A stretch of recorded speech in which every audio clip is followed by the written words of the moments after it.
Ladies, gentlemen, and you beautiful in-betweens, I'm Calmputer, and this is the Steam port of Halo 2 Anniversary from the Halo Master Chief Collection. There is a number of things holding this game back, but also there is a number of things 343 has done completely right. At the end of the day, it is Halo 2, from 2004, but with better graphics, and with a few old bugs removed and a few new bugs added. I would say it is a far better attempt at a remaster than the Halo 1 Anniversary Edition was. In Halo 1 they changed not just the quality of the graphics, but also their aesthetic. For instance, in the original Halo 1, Truth and Reconciliation takes place on a desert plateau, while in the Anniversary Edition it takes place on a jungle plateau. Maps that were dark and foreboding before were now filled to the brim with really bright textures, making the flashlight completely superfluous. But that's Halo 1. What about Halo 2? The team has now taken the original aesthetic into account and kept the overall feel of each map, but upgraded how well they look and sound. There were multiple times during the campaign that made me think I accidentally switched to the classic graphic at some point, because it looked just as I remembered it looking, only to switch the graphics mode and realizing that no, nostalgia and my rose-tinted glasses had just made me think the game used to look a lot better than it actually did. This is a good thing. It means that they really kept true to the original essence of each map. The only sad part is that because you can change which graphics mode you play at on the fly, they cannot alter the terrain too much, to add rubble for instance, as that would potentially make you face into said terrain when switching modes. So the geometry doesn't really keep up with the new graphics, and I think that more than anything is why I kept thinking that I might be using the classic graphics when I wasn't. I should stress though, I really only had that feeling in the more open vehicle sections. In terms of bugs, I encountered quite a few, so let's get into it. Corpses will start popping and jumping around for a few seconds shortly after having settled on the ground, and the brutes will go flying when they die because the physics engine apparently think they have the weight and aerodynamics of paper planes, when they should be the second heaviest enemy in the game after the hunters. In some sections, events were hidden by a thick fog in the original, so you couldn't really get an impression of what was actually going on, thus heightening the tension. But in enhanced graphics, it's all very well illuminated for everyone to see clear as day. The game has also crashed to desktop on several occasions, though in its defense, only ever at loading screens, and even then probably mostly due to me alt-tabbing out of the game, never as I was actually playing the game. On the first mission during the tutorial, the aim was inverted, even though settings said it wasn't. I had to flip back and forth to fix it. I think it might have been part of the tutorial, and the game was supposed to ask which way I wanted it, but it never actually did ask me. Speaking of the early game, when starting the game for the first time, you might be forgiven for feeling slightly lost, as you have Spartan Locke talking with the Arbiter and company about hunting the Master Chief. This is a really weird and frankly useless attempt to tie it in with the story of Halo 5, which will not be coming to Steam or PC. It is also never mentioned ever again during Halo 2, or even in the terminal videos you can find inside the game.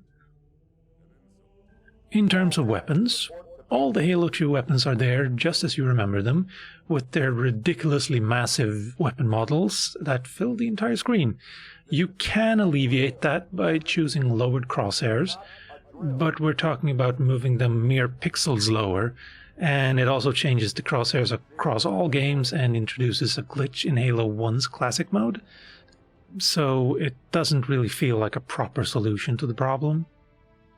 The arguably strongest weapon in Halo 1, the pistol, has been nerfed into the floor, both in terms of damage as well as how seldom you find it in the world, though it's true to the original Halo 2 version as well, so one just has to accept it. It's a remaster, not a remake. Something I don't remember being a problem in the original, but I might be misremembering it, but when you fire the brute shot at enemies, it will phase right through their models and explode on whatever wall or vehicle is behind them.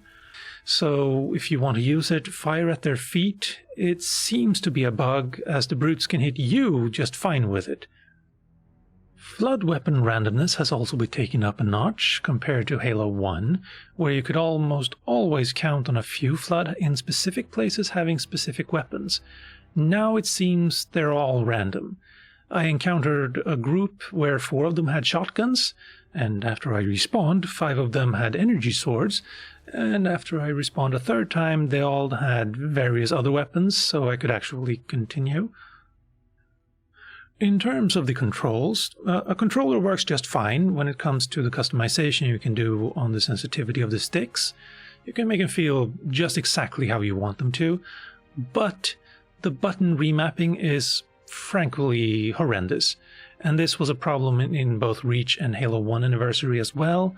For some reason, someone at 343 has decided that it's imperative that you always have the flashlight at the tip of your fingers, relegating either the crouch, melee, or zoom to the B button.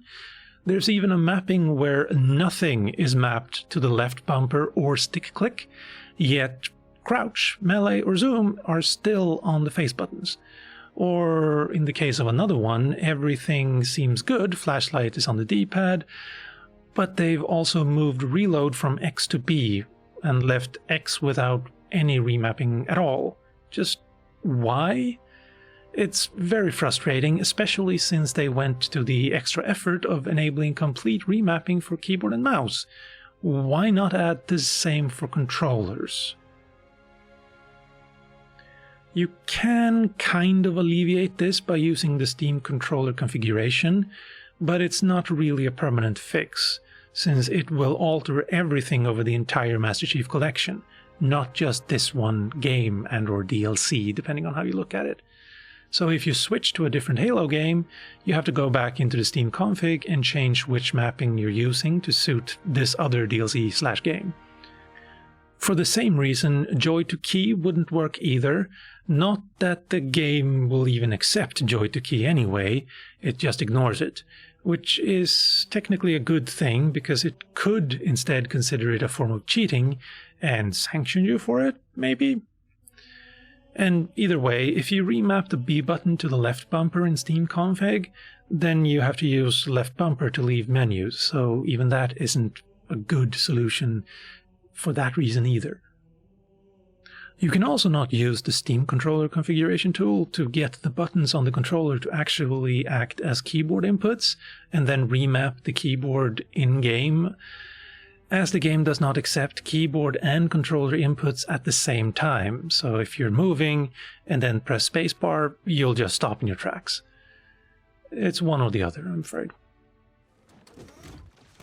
Now, the majority of this video has been me talking about all the problems the port has, but really, despite these flaws, I still really love this version.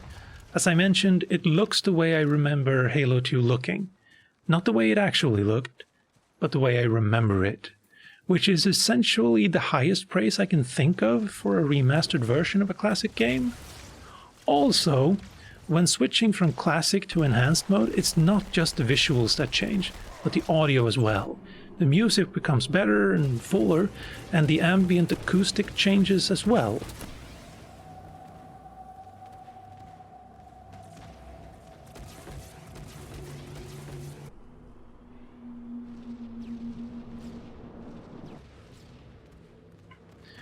It is a far, far better remaster than Halo 1 Anniversary ever was, and I highly recommend you try it out. Especially if you didn't play Halo 2 back in the day, either because you didn't have an Xbox, or because the old PC version required Windows Vista. And with that, this has been a look at Halo 2 Anniversary. It's a great port with some flaws. I recommend you check it out. I also recommend you subscribe to my channel if you like this video, but then again, I'm biased on that count. My name is Calmputer, thank you for watching, and I'll see you next time.